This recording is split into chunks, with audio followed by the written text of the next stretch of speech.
Just think about the deficit, the budget deficit. What if the money that you need for schools, for social development, for health, the people who can't get their drugs in the hospital now, this is an alternative. People are using cannabis oil, and the research, the science is proven cannabis oil helps. So, I'm a ganja smoker, I'm a pothead, but it works. There is a school of economic thought that is proposing that marijuana be decriminalized because of its potential economic benefits. I am not one of those persons. I see a lot of other benefit in terms of protecting society from the sickness and the illness which its prohibition has caused, from the destruction of so many young lives who are criminalized because of it.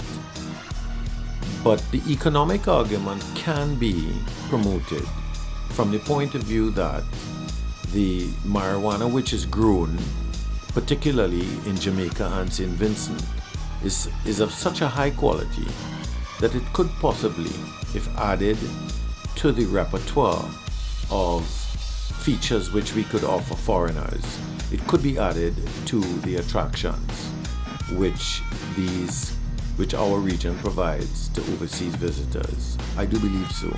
I do believe also that there is and can be a lucrative export market, and that as a cash crop, marijuana could provide an economic benefit.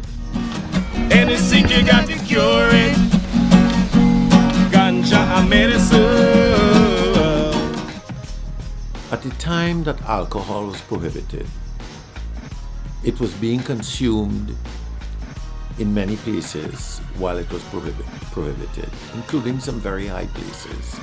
And let us be very honest, marijuana is also being consumed in some very high places as well. The fact is that when the end of prohibition of alcohol became imminent, it was met with the same trepidation and the same fear-mongering that is occurring right now with respect to marijuana. And in fact, there was a huge division in society over the end of prohibition of alcohol. I myself, I worry for our country because in my view, the society seems to be handcuffed to the past. And I think it is fair to say that as a society, and this observation is not based upon any personal feeling. This is not based upon my own intuition. This is based upon data.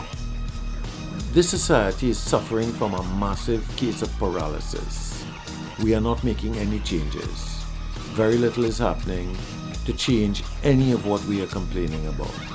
And I am very worried that we are going to be last in the class when it comes to the question of freeing ourselves from this doctrine of prohibition of marijuana. One little herb tree I planted on my farm. Someone saw it there, thought that they should press the alarm. I don't think it's a secret that the prohibition of marijuana has had a more detrimental impact on the lower echelons of the society. I don't think so.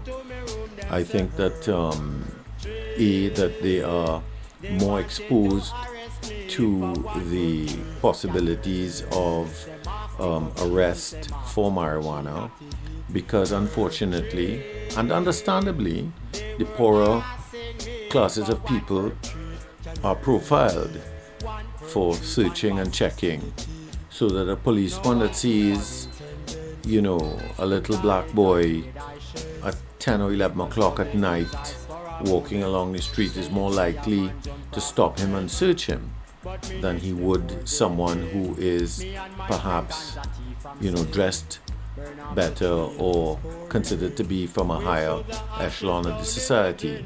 In that regard, the policeman stops and searches this poor little boy who has done nothing but gone over to play a video game with his friends and may have a little scrap of marijuana in his pocket. That is going to now put him into the justice system, where he is going to acquire a record, a criminal record, and where he is going to come into contact with persons who are far more nefarious and have committed far more grievous crimes than smoking a little weed. That is going to hurt that young little boy's chances terribly for making progress in the society in the years ahead. What do you want? What do that boy? They legalize it then. I just heard what my boy. We do not any back there. I watch my that, but I watch my that. I'm saying. Putting away people for small amounts of marijuana is a breeding ground for crime. You send a man in jail with no criminal background for a small amount of marijuana. So jail have no reform. Jail is not a place of reform. It's a place of making you a hardened criminal. So 5 more Babylon come now, treating me like a terrorist. Policeman and soldier vista, oppression at the dreadlock. Policeman and soldier vista, oppression at the dreadlock.